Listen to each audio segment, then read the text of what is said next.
It's a great pleasure to welcome to this forum Sandra Powers Murphy, a globally recognized investment management, marketing, and sales consultant. After more than a decade serving in a marketing and sales capacity on behalf of State Street, Sandra founded ARC Global. As CEO, Sandra drives product and business development initiatives on behalf of a diverse group of clients. Sandra has helped numerous managers expand their investor base, add product structures, secure strategic partnerships, define business plans, create market presence, and improve their overall profitability. Separate and distinct from ARC Global, Sandra founded Noble Arc Ventures to serve as an educational resource to professionals regarding marketing and sales best practices. Sandra is the author of The Road to AUM, Driving Assets Under Management Through Effective Marketing and Sales. The book is the subject of our discussion today. And I'll just mention that Sandra is also the president of the Third Party Marketing Association, as well as a member of the Women Presidents Organization and 100 Women in Finance. And I'll let you, Sandra, add anything else that you'd like to the bio. But a question that I like to ask at the outset is simply what inspired you to write the book? Well, thank you, John. It's a real pleasure to be with you today to talk about the road to AUM, because in many years of providing marketing consulting and distribution services, screening hundreds and hundreds of managers, it is clear that there's a lack of content in this area for managers, regardless of their size, time and market, product structure, channels. There is a basic blueprint of business development that is required, and having spent over a decade working with these managers, we sought to determine what really is out there for managers and realize there's very little. There's a lot of theoretical, great ideas out there that you can put your feet up and read about and get passionate around.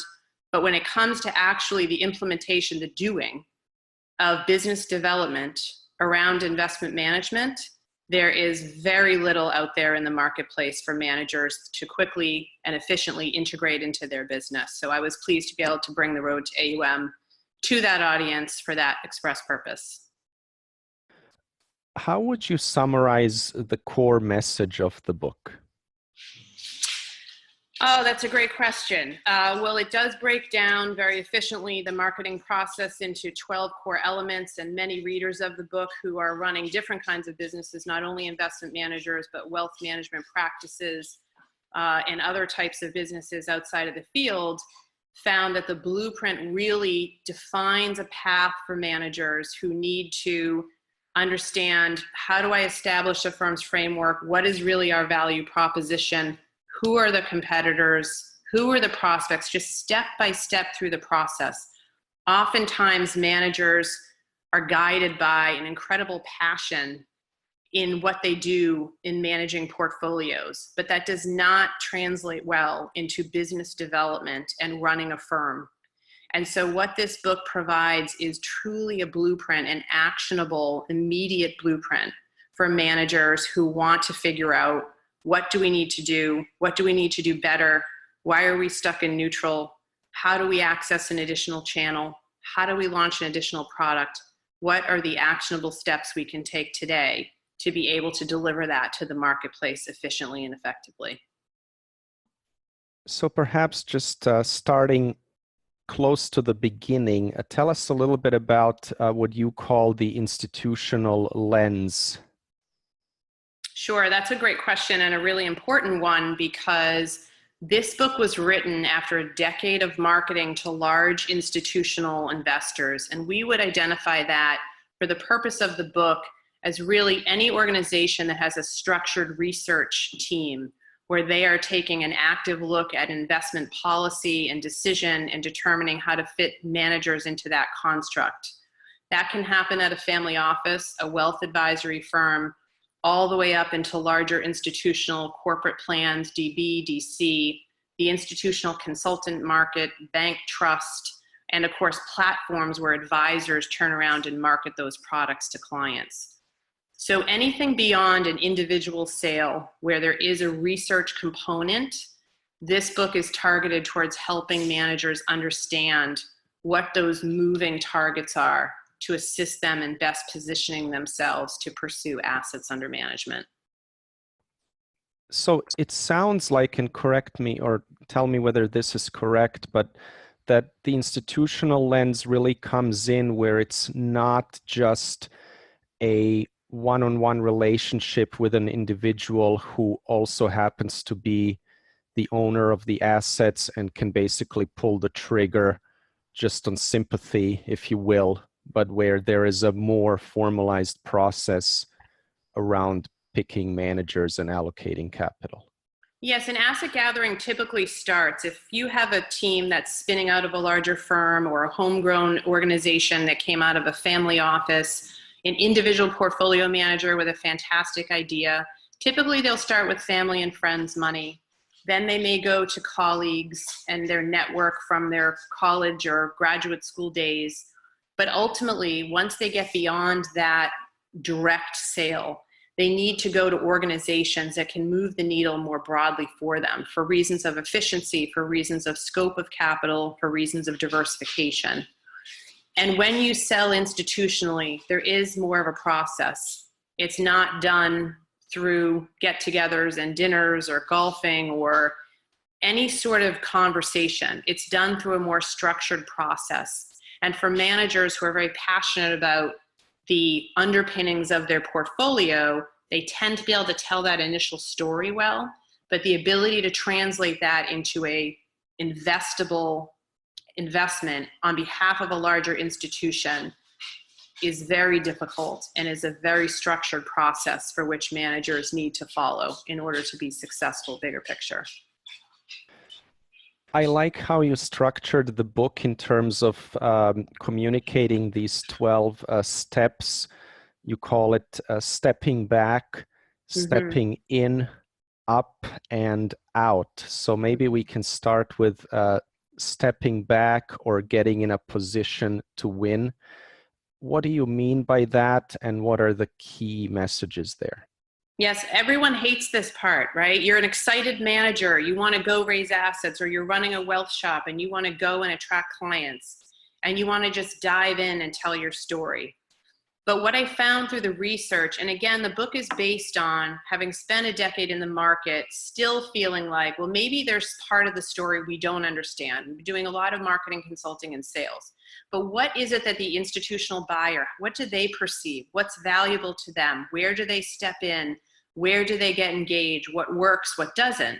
And so what we found was that we started that conversation with that first introduction, whether it's through a connection or through an email or through a meeting or through an event, that there is that first introduction, that begins that process. However, what we found was that most managers should not have stepped in as quickly as that they did.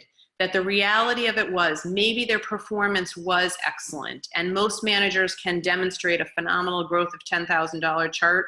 You might have to step further back for some versus others, but you can make your data look fabulous against a self-defined benchmark. But what these firms are looking for is an entity that they can invest with. They're worried about risk management, which speaks to team. They're worried about process and how that strategy is going to change and morph as time goes on. What changes have occurred in the past? What are likely triggers for changes in the future? They're worried about fit, how it fits within an existing portfolio, because these institutions don't have a raw pool of capital. They've already made an allocation. They've got an investment committee. They are looking for very specific things. And the manager's trying to come in and say, well, wait, this idea, this opportunity, this is different. And here's why. And so the ability to step back initially and say, are we really providing the right thing to the market? Maybe we do have the performance, but is the offering correct? Is it structured correctly? Are the terms viable terms? There are managers that come to us that have lights out performance, but because of the structure of the product or the fees they've applied to it or the team that they have in place, they are not going to be successful in the market because there's too much risk inherent in the model. And so taking that step back and saying, are we sure that this is the team, that this is the offering, that this is the brand and how we want to position the firm, and that we are committed, most importantly, to this business development process, not for 3 months, not for 6 months, but for the next 2 to 3 years to really build ourselves into the market where we want to be, that step back assures that when that first outreach happens, it is so much more likely to be efficient in the market to finding good quality prospects because it's clear, it's concise, it's targeted, and it's built upon a firm and a product and a structure that is viable to these institutional buyers. What are perhaps some common pitfalls, because you alluded to managers who may have strong performance but somehow trip themselves up in other ways? What have you seen many times that perhaps is not too difficult to correct? Excellent question, because you can trip up anywhere across these 12 core elements. And while we have created this research prioritization matrix about what is de minimis versus a game changer so that managers can quickly say, okay, this matters more than that. It all matters. So red flags can be raised anywhere across the board. Where we see managers most often tripping up, one is in their structure and the terms around that structure. They may have a great performance track record, but if there are a lot of competitors out there offering it in a more viable, liquid, accessible structure at significantly lower fees, it takes a lot of outperformance and some comfort level that there won't be significant underperformance, because once you have underperformance, fees are exacerbated in terms of what that looks like. So from our perspective, one of the places we see managers trip up initially tends to be carefully considering the offering in all of its terms against a competitive matrix, not just the performance. Another area that we see managers falling down is really presenting, how well they present. Often managers are very passionate in telling their story initially, but when it comes to answering questions, being responsive to specific inquiries, providing ongoing commentary and related to the market, they tend to have a much more difficult time. And so maximizing the interaction time that they do get and really building confidence and a relationship and answering questions directly, succinctly, and clearly is a place we think managers generally can improve a lot. And often there may be a manager or a business development person who's very adept at telling the story. But what institutions tend to want to do is get comfortable with the firm as a whole over time.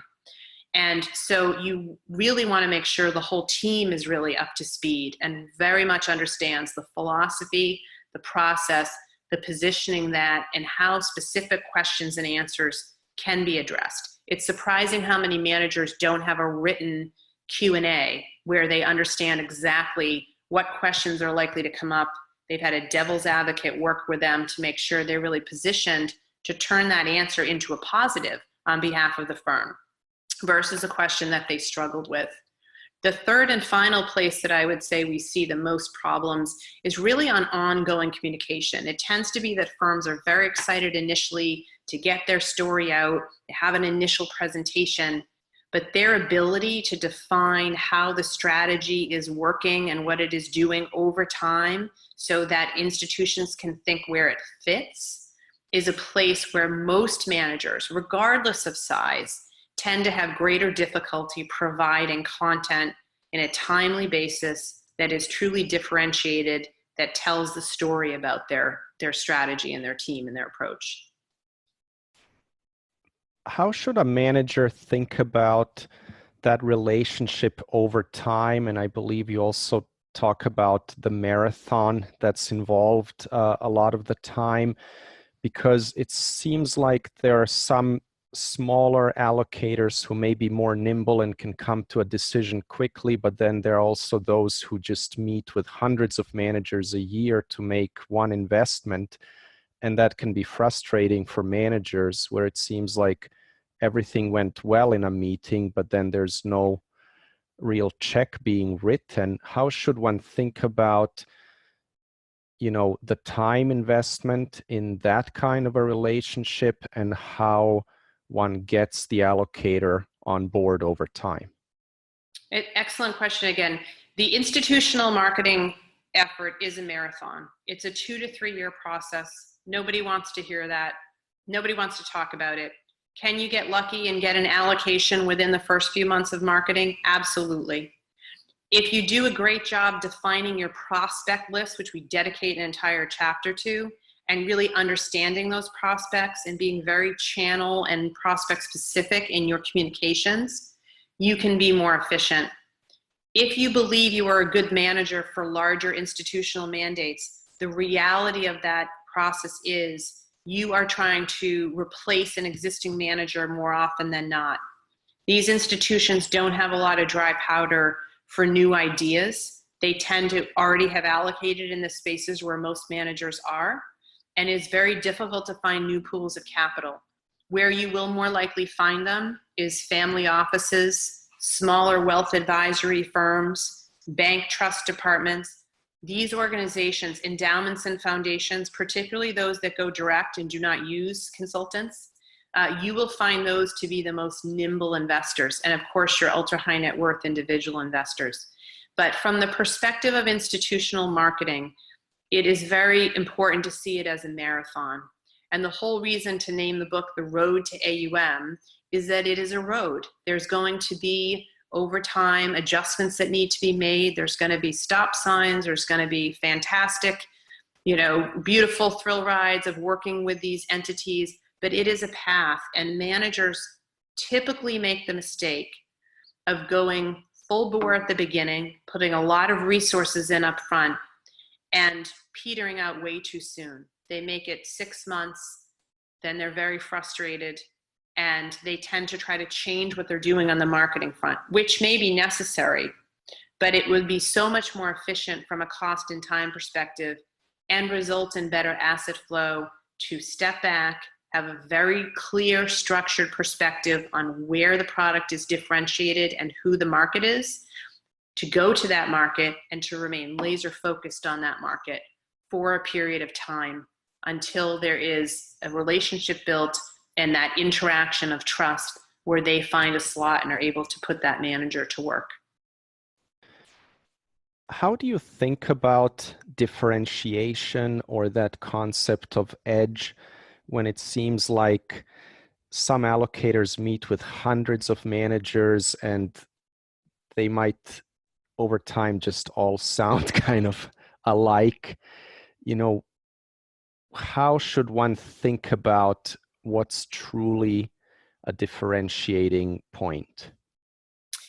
It's a great question, and you hear the trite used words over and over. We have integrity, we're risk managers. Those tend not to mean anything to the market. What matters to the market is your ability to demonstrate your fit in a portfolio, how your correlation, how your specific holdings added value in periods of market stress, exactly where you've taken advantage of opportunities, where you've been forward thinking, where you've been active, and where you've chosen to step back. So being an active manager doesn't always mean jumping ahead. In some cases, it means pulling back. So having the ability to tell those stories with great specificity, we find that managers are perhaps worried about giving away their secret sauce, or feel that it's too complicated to really get into, or they're concerned that if they mention a holding, they have to take this deep dive and they may get pushed back about the value of it. Institutional research people are closet portfolio managers. They love the notion of managing money. They love a good story about a security, and they love a contrarian thinker. They said over and over again in the interviews who we read most, who we're most interested in, is those that are contrarian, that have a different way of thinking about things, and that we feel like we can gain an edge or some value because it is different. Whether that difference is really sticking to their knitting in times of market stress, whether that difference is having a peg of one and never going away from that, whether that difference is going completely to cash when they feel that's appropriate, whatever that is, to not only say it, but to demonstrate it through case study examples. And that's where we see managers fall. Sometimes they're able to articulate some differentiators. They very rarely can back it up with specific examples in their portfolio and in their process where that has happened. I will make one other comment, though, about these firms that are seeing hundreds of managers across areas. Managers have to spend time on prospect identification, competitive analysis. It is not useful for managers to go to 80% of the market that they choose to go to, because they're not the right size, they're not the right fit, they don't have the depth of team, they don't have sufficient brand.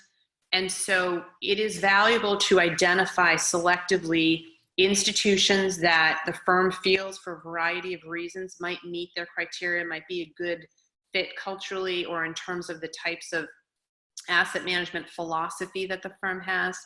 But it is not a good use of time and resources for managers to go and spend a lot of resources trying to get into large institutions that tend to allocate to the same big brand firms over and over. They will generally take a meeting if they're in research, although that's gotten more difficult. But at the end of the day, they're looking for nuances and they're looking for interesting facts and figures. They are not in a position to invest in that manager because you don't meet their base criteria. So up front, defining a prospect list and then asking those prospects, what is your criteria? What is the smallest investor you've invested in? How many year track record is required? And really making a decision. Are you more, growth oriented than value? Do you even consider core managers? How much are you doing active versus passive? Where are you active? Getting a better sense of whether they're even thinking to allocate where you have expertise can save a lot of time.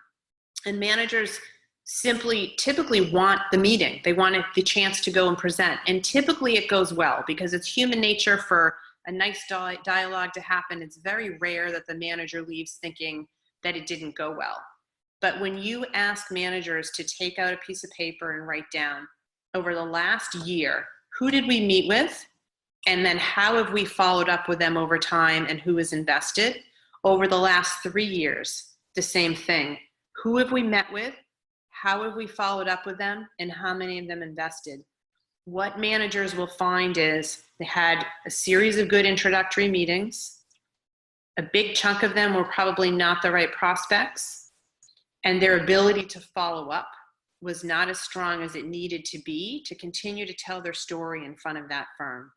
So you get so few chances for these excellent introductions. It's critical to maximize them by confirming it's the right type of prospect, being diligent about the preparation to maximize that meeting time, and then being incredibly vigilant about ongoing communication with that audience so as not to lose them. You talk about creating a content library. What is some of that core collateral that needs to be in place to really have a chance out there in the institutional world? That's a great question. And actually, we refer to it as the firm's OVE because we feel that this body of work is such a critical statement about the manager. And most managers will sort of check the box. Yep, we've got the numbers, we've got a pitch book, we've got a fact sheet, we've got a website. But a true content library is a body of work which clearly defines every aspect of the manager's team, the manager's philosophy, the manager's process, and then utilizes that content library to feed a whole bunch of different marketing collateral and media interactions. The reason that it is so pivotal is typically managers will have, again, a fact sheet, a presentation. If you then look at their website, the fact sheet and presentation often don't match the content in the website. If you then look at the data they've put in a database, the answers in the database don't often match what is featured on the website or in the collateral. If you ask them to respond to an RFI, they will yet again provide different answers. There is no common portal of real clear language around the firm's philosophy, process, team, how they think about managing money day to day, how their investment committee works if they have one. And so truly going through this exercise of putting that in writing, making sure the whole team understands it and is on board with it, and that every communication that comes out of that firm utilizes that core messaging, whether it's visible online, whether it's how someone's presenting the firm in a meeting, whether it's what someone says to a colleague at a networking event, that message about the firm is so consistent and clear and concise as to drive no room for poking holes in the story. Because institutional research people in particular, especially in today's day and age, they keep their databases for years. We will walk into a meeting with a manager or we'll call them on the phone and they'll pull notes out from 5 years ago. Well, 5 years ago, the manager was significantly less polished. The story wasn't anywhere near as good. It wasn't as concise and clear, but that is in their databases. And any analyst from that firm, that is what they're going to read, was the impression of that initial meeting. So it is very critical that ahead of time, you determine what that messaging is and core content of the firm, and that it is consistently applied in database responses, RFIs, fact sheets, presentations, websites. Every touch point with the market needs to be consistent and driven from this content library. Some firms or managers like to write up every idea in detail and share it freely, or have very lengthy letters. Is there such a thing as too much information? Because it seems like the managers that get a lot of interest sometimes have a mystique around them where maybe not everything is out there for public consumption. Yes, I think managers culturally have to make a decision about who they want to be in the market. I had mentioned earlier that a lot of these institutional research consultants talk about folks that are very contrarian, maybe a Grantham from GMO, or voices that are very active in the market, typically of a contrarian nature. What they like is that they're willing to put out an opinion. And so Jeff Gunlock's another example of someone who's very active in the market. Most managers need to keep in mind that they are not going to have the budget, time, or resources to be that prolific in the market. They don't have that behind them to be able to constantly push themselves out. As a result, it's going to be more targeted and specific communications. And one thing we do see managers do, which is a mistake, is sort of vomiting on the page. They just want to write and write and write and provide so much information. The other is minimalist. We talk about in the book the concept of minimalists with communications, where they don't want to tell you anything because they're afraid they're giving away some secret sauce or some great stock idea. Managers need to find that happy medium where it is a bite-sized but meaningful piece of communication that doesn't span, beyond 6 to 8 pages, preferably gets down to 2 to 4, but is still a meaningful piece of information that speaks to their philosophy, their process, their unique edge about finding names.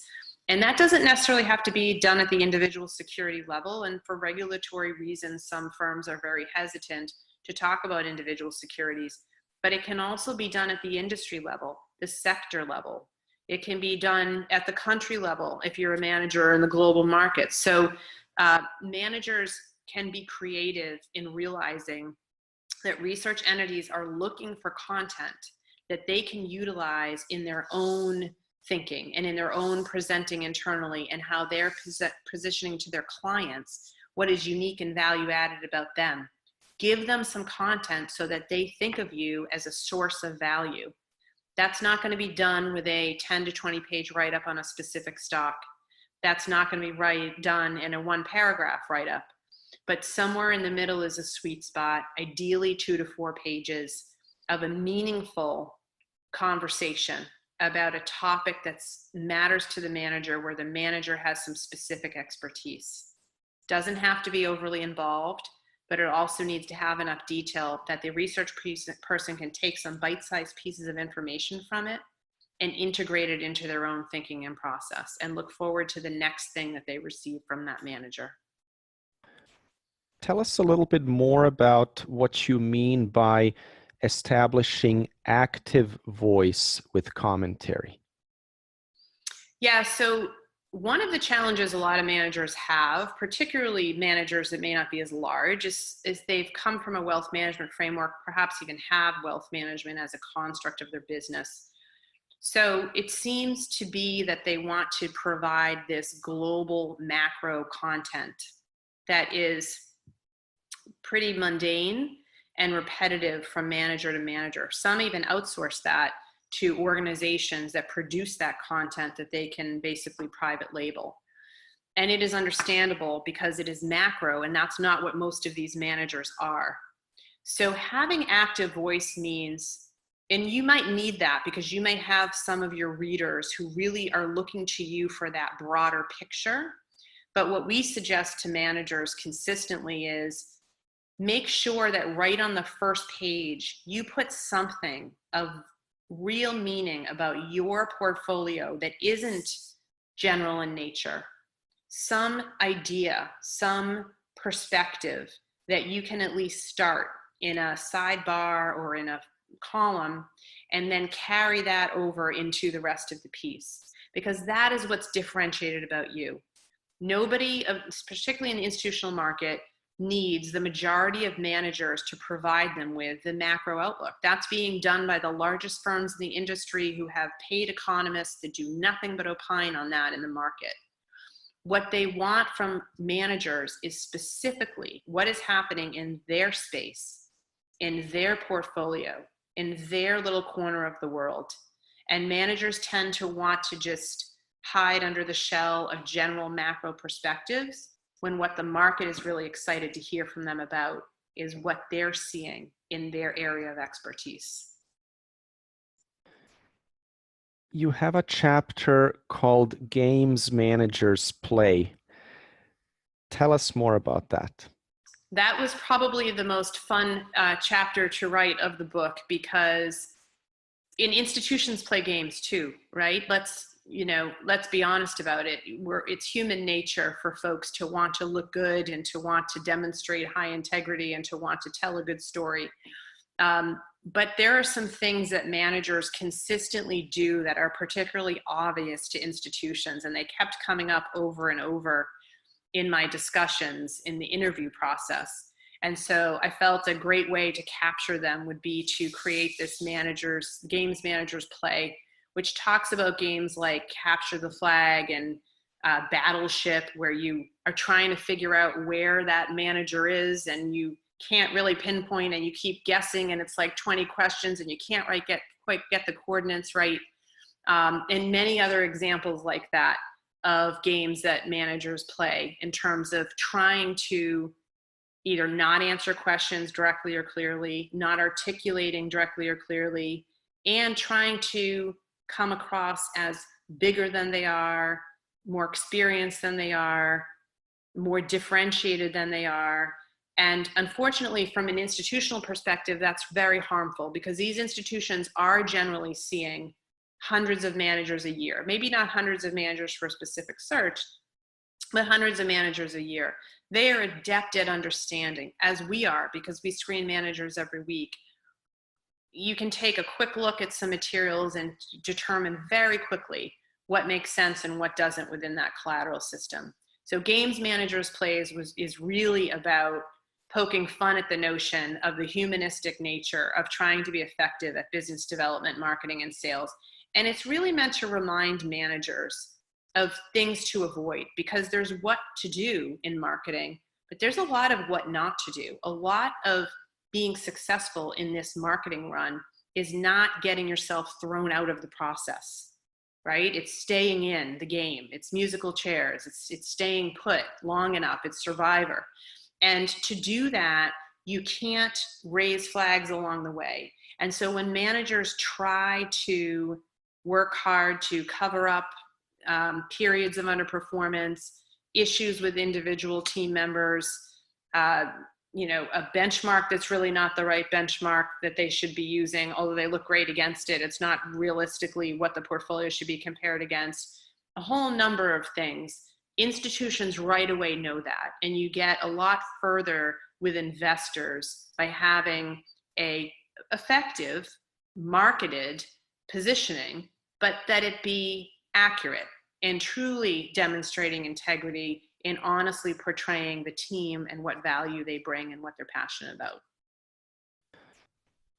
Given your experience in this business, to the extent we can generalize a little bit, what is the kind of manager or the type of manager that you've seen succeed over time, and what's the type of manager that you personally like to work with? Oh, that's a great question. We love managers. That's why we're in the business. And we find, who's the easiest person to sell? A salesperson. We love the stories. We get excited for managers to come and tell us what they do that's different, and they're so passionate and engaged.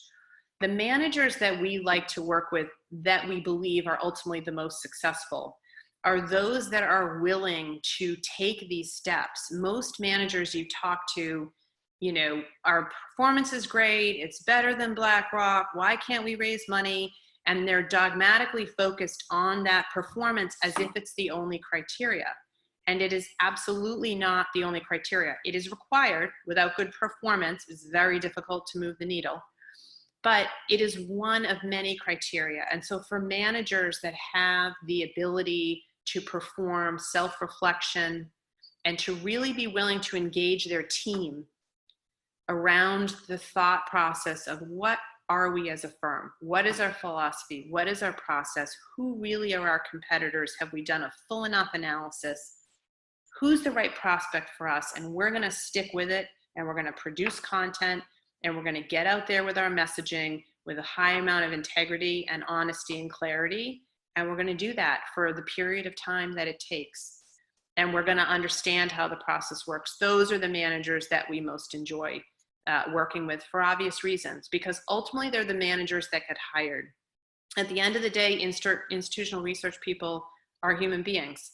They don't want to work with people that get thrown off by a question or that are confrontational if they're not getting responded to quickly enough. It's very much a dance of trying to stay in front of them without pushing at the wrong time, trying to provide meaningful content without bombarding them with too much.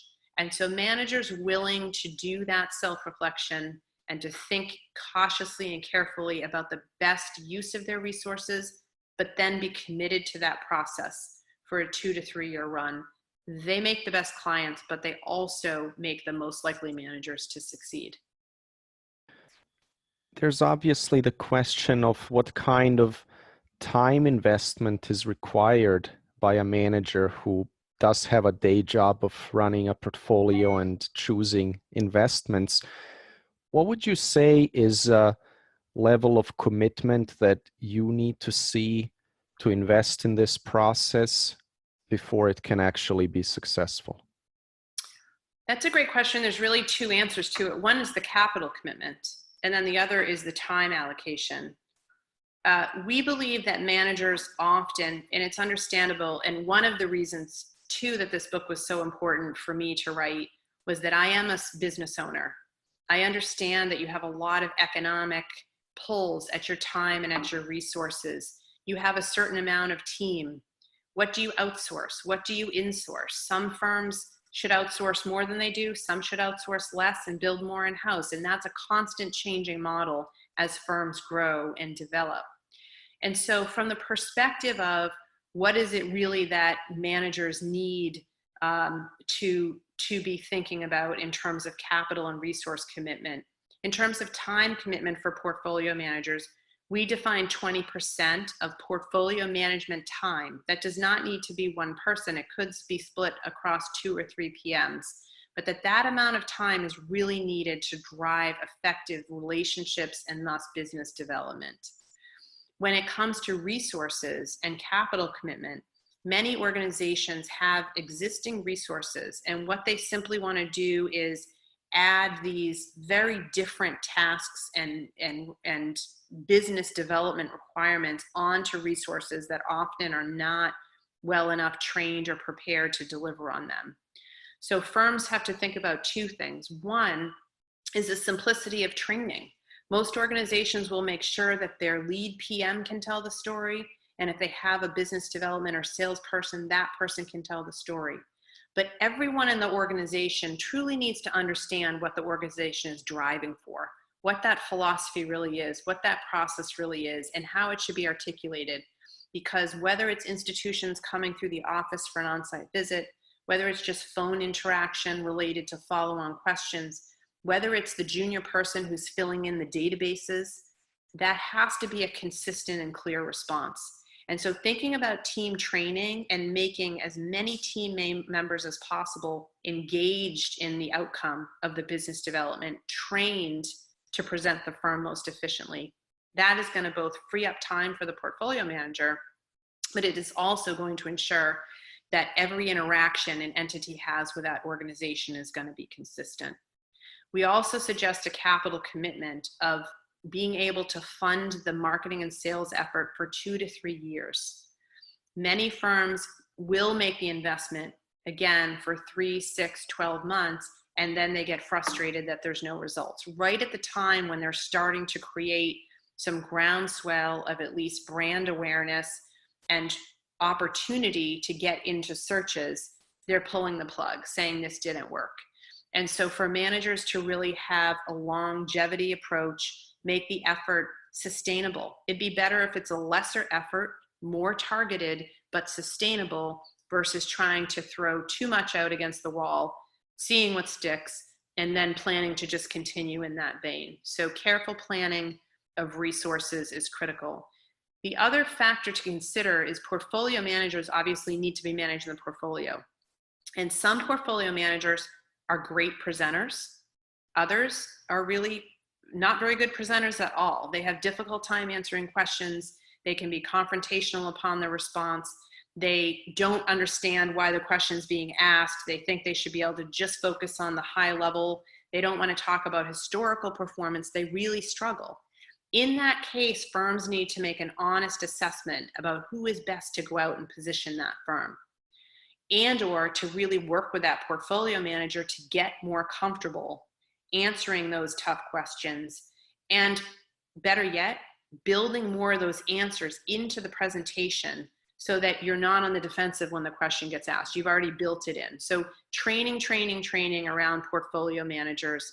It's nothing that they enjoy doing, but portfolio manager after portfolio manager that we have trained are significantly more successful because they are more prepared to have an engaging, positive dialogue that the institution feels they'd like to continue after that initial meeting.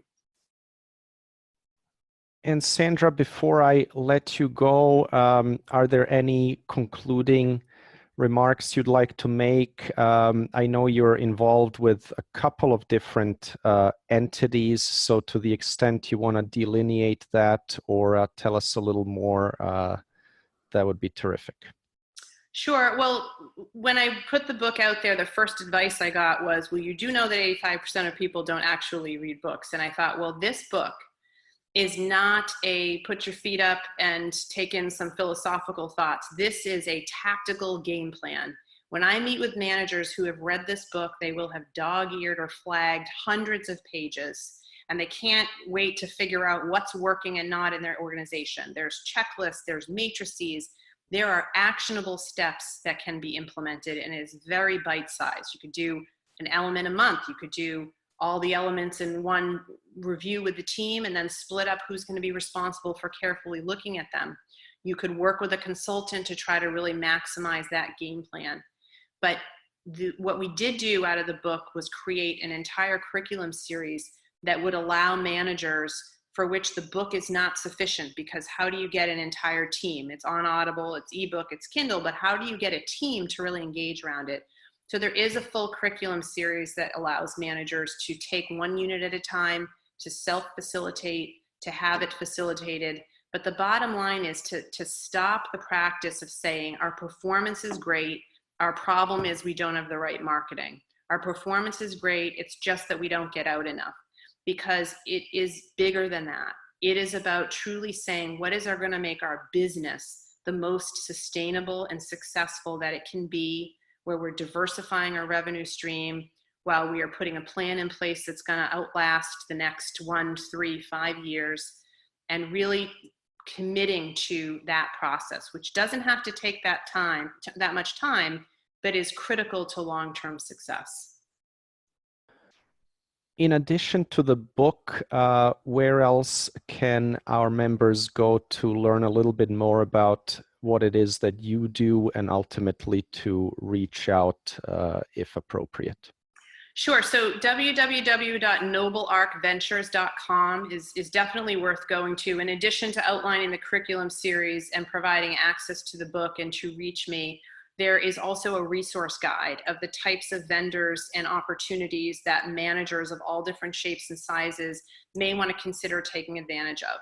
We're living in an outsourced world, so it is very easy, no matter how small or large a firm is, to determine where to plug and play and what resources are available. So there is a nice library of resources across the critical elements to provide value add, and we're certainly available to help with that. The book itself also does provide a clear game plan of these 12 steps, which are the biggest priority, so managers can know very instinctively where are we going to get the best bang for our buck. But www.noblearcventures.com, that's NOBLEARK ventures.com, is the best solution set for more information. Well, this has been terrific. The book is The Road to AUM. Sandra, thank you very much for taking the time to be here and share your insights into this critical topic. Thank you, John. I appreciate the opportunity.